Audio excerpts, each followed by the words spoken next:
Yo, SmackDown was so gas, bro. From the writers, then Cody, and then, just overall an S tier show. And then our czar came back and dethroned Sammy. Yo, this SmackDown was impactful. And this is everything you need to know from yours truly, Hoodie Elite.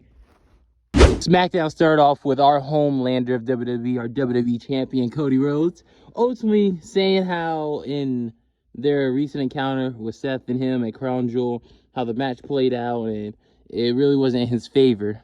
But ultimately, to sum that all up, he says Seth is focusing on his problems with both Braun and Braun Security, or as in my family, we call him Bebop and Rocksteady.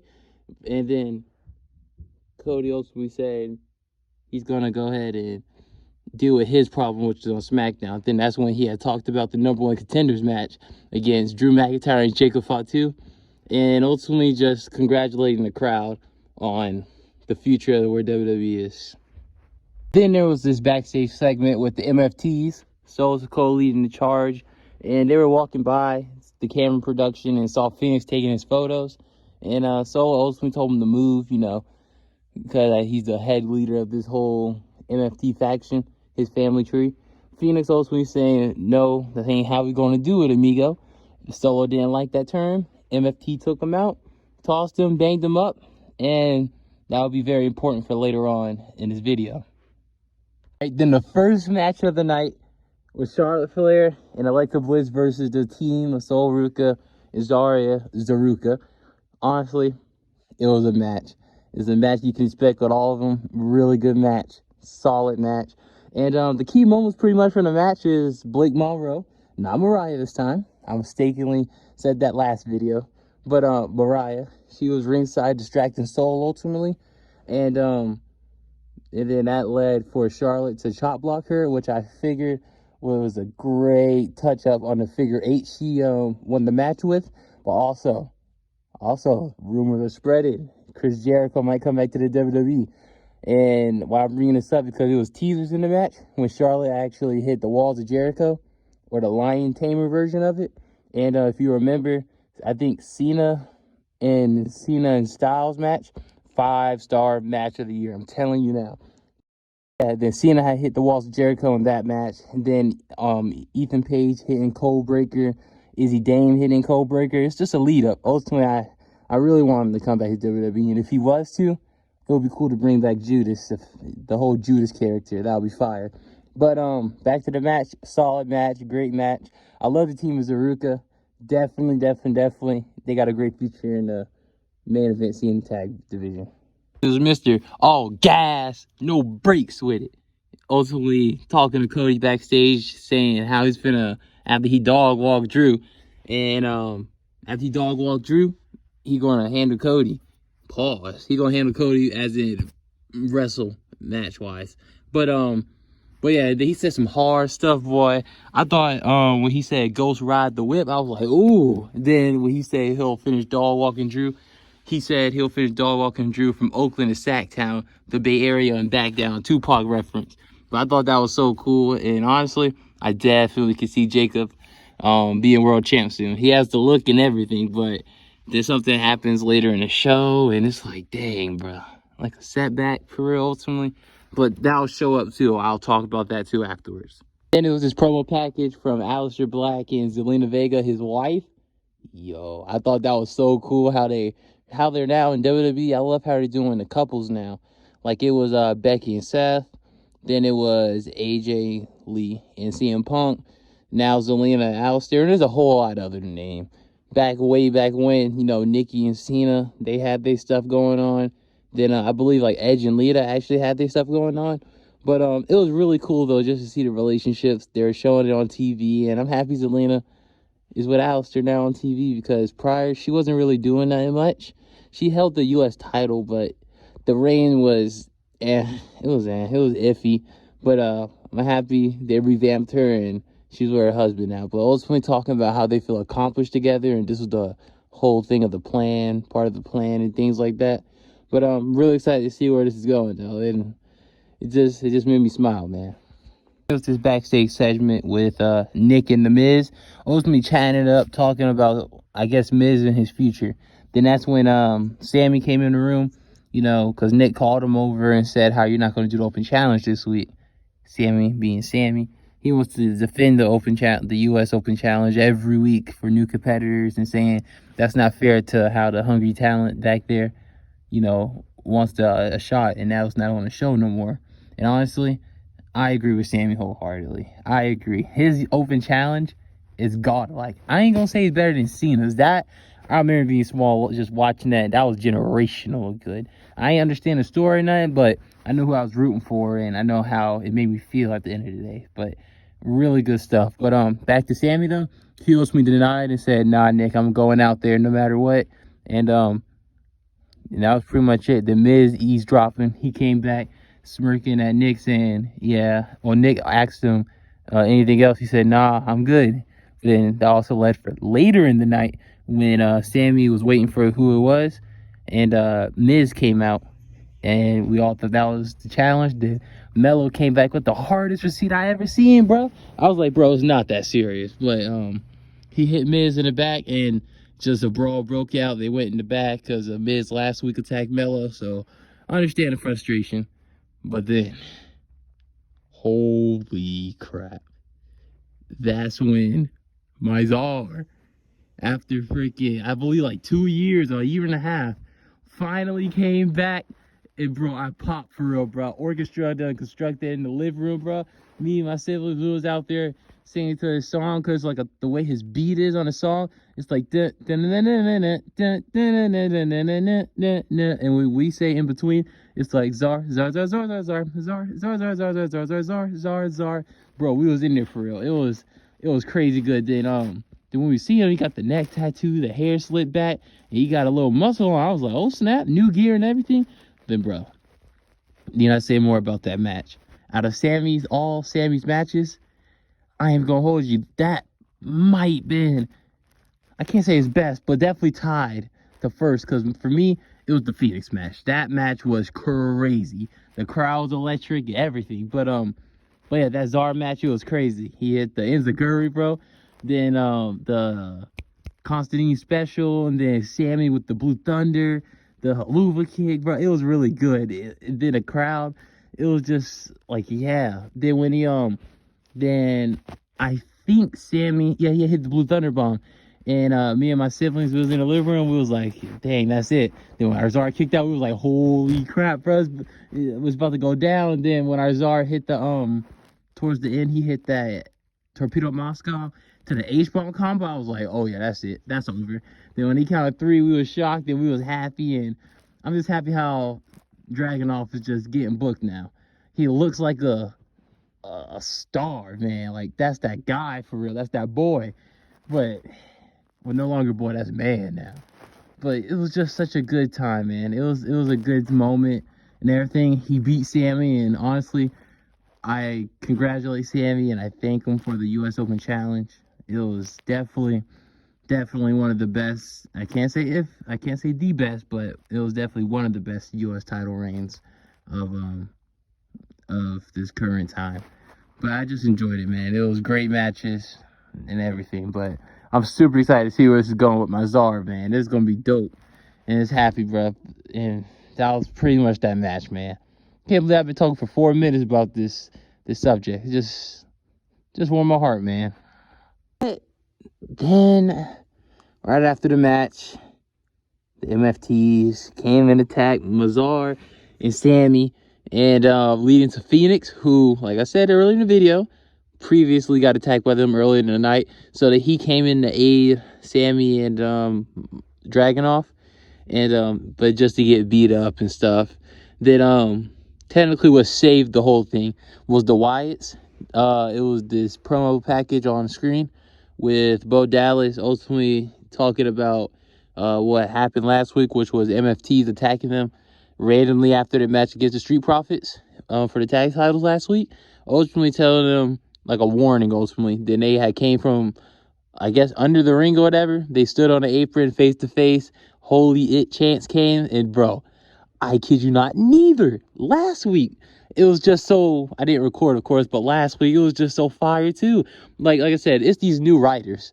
That's what is making SmackDown good, because let's be real. SmackDown hasn't been all that good. You have to really be optimistic, pretty much. But this new writers is really kicking in, man. It's just like storytelling. They're using the MFTs properly.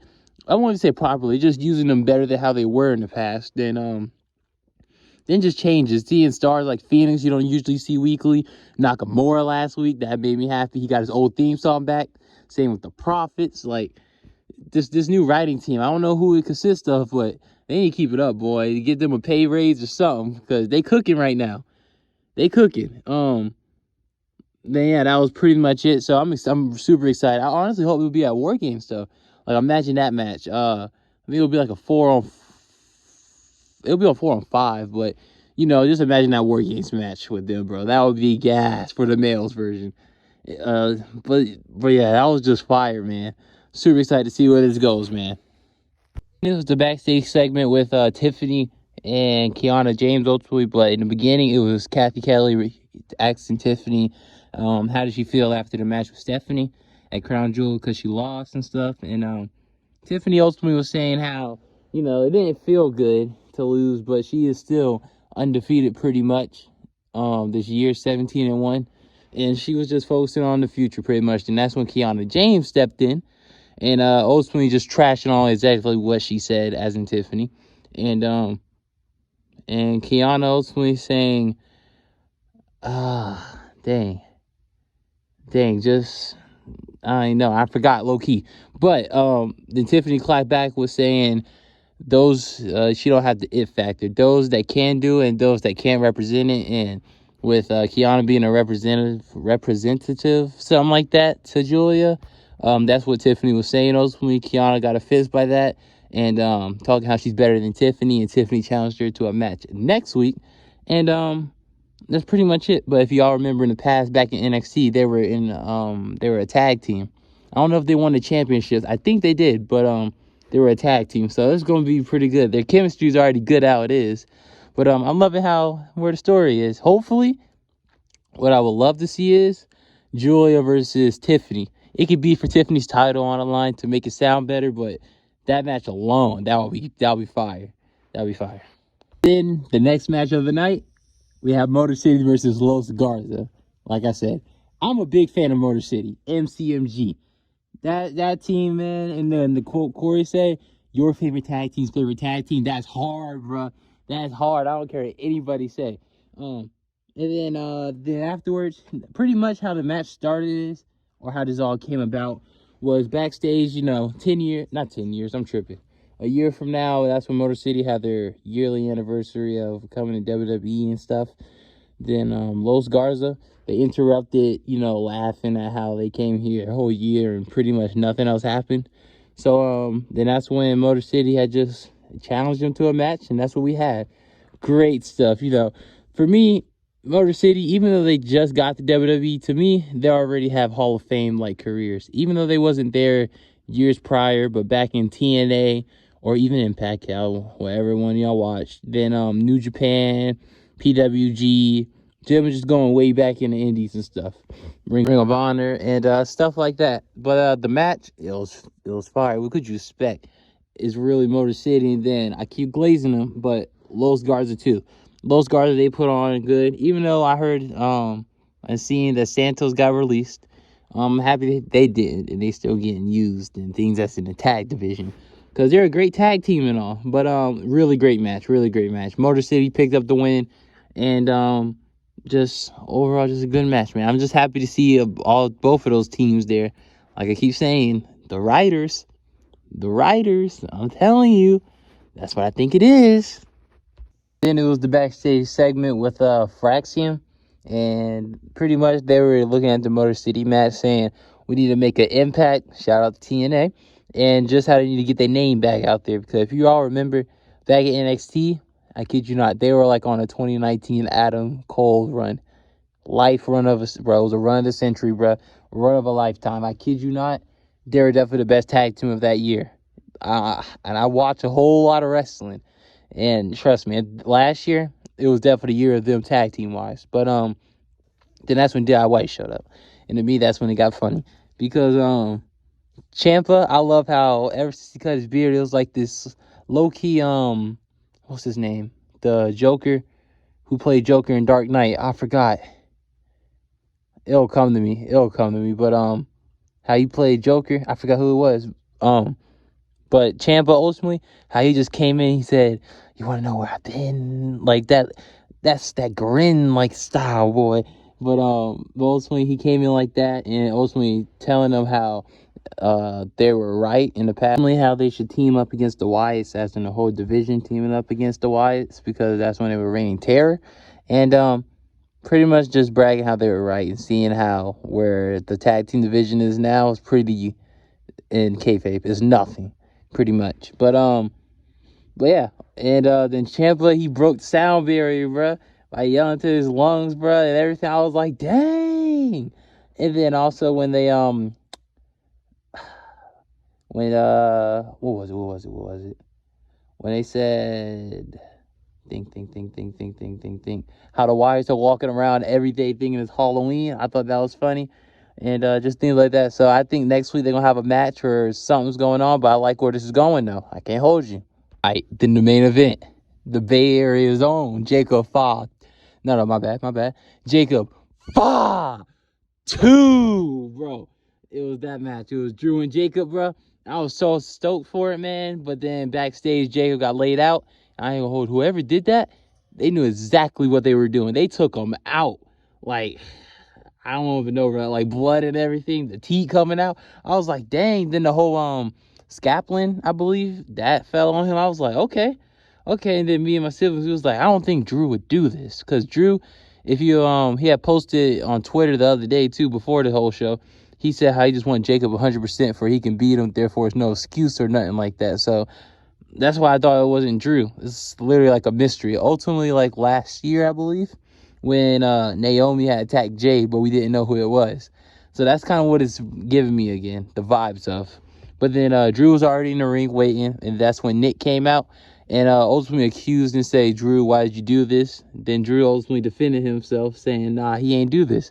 Then Nick said if he finds out that Drew did it, boy, it's going to be big problems. But then that's when Cody came out. And everybody knows, ever since the build up to WrestleMania 40, whenever that man, that Homelander, that Cody, comes in an all-black suit with the trenchy, I kid you not, that promo game is on a whole nother level. Nobody got him, bro. Because, dude, he literally tore up everybody. Ultimately, raging, crashing out on Drew, saying how he did all this, and if you want the title match, we do it right now. I thought he was bluffing low-key. But then, like I said, Black Suit Cody, dangerous for real. So then the whole match actually got ranked. I was like, oh, snap. They went through the crowd in the beginning, then they got ranked. Then I didn't know he was wrestling with the Lemon Pepper Steppers on, the loafers. And then he was just going crazy. I was like, yeah, he can't hit certain moves like Disaster Kick or Cody Cutter. Hey, I was wrong. He hit the Cody Cutter. I was like, oh, snap. Then it was just a really good match, man. I was shocked. It was a high, like, energy-wise, high match. We were still wondering who did what to Jacob. And then it was crazy positions Drew was in. And then Drew hit, like, I believe the Alabama Slam. Then he just hit other moves and stuff. Then it led to the outside. And it led to disqualification. Cody actually used the title to disqualify himself for Drew can win, but not the title, just the match. And I was like, dang, like, it's not really Cody. It's usually a Homelander-like thing. But then the match got disqualified, and he was about to crossroad Drew on the table. And then I was actually surprised that the security did their job. Like, when have y'all ever in wrestling ever remembered the security saving the heel? Ever. Never happened. Never ever happened. But they slow up to save that the good guy though. But then they saved Drew and everything. I was like, dang. But then that's when Cody, bro, I kid you not, like I said, Black Suit Cody, he different for real. He climbed on that top rope with the quickness. The old Spider-Man jumped in the air and landed on everybody. Going back in the ring saying, Drew, let's go. Let's actually do this. Let's get it. Drew, he was shocked like us. I was like, what got into that man? But then that was pretty much SmackDown ultimately, man. SmackDown was a really good show. Like I said, props to the writers, props to the performers and everybody, the wrestlers. I really loved the show. But for me, the key moment was when Mazar won the U.S. title, man. That made me happy. And to see him return, man, like, man, that made me happy. But ultimately, thank you for watching this YouTube video I did today. It was really cool. I was excited. I had to wait a whole day to do this because I was too tired after when SmackDown went off. But I was just so happy, man. I was so stoked to do this. And like I said in my description of my whole channel, to us, wrestling is really a love letter to all of us as wrestling fans. And it has its ups and downs, but that's the thing about wrestling. It always comes back to that core thing, just making you happy, making what the crowd wants, man. Such a good moment, such a good thing, and I just want to lead it off on there. I'll see y'all later. I'll definitely do a Raw review too, so stay tuned to that. But this is Hoodie Leak signing off. See ya.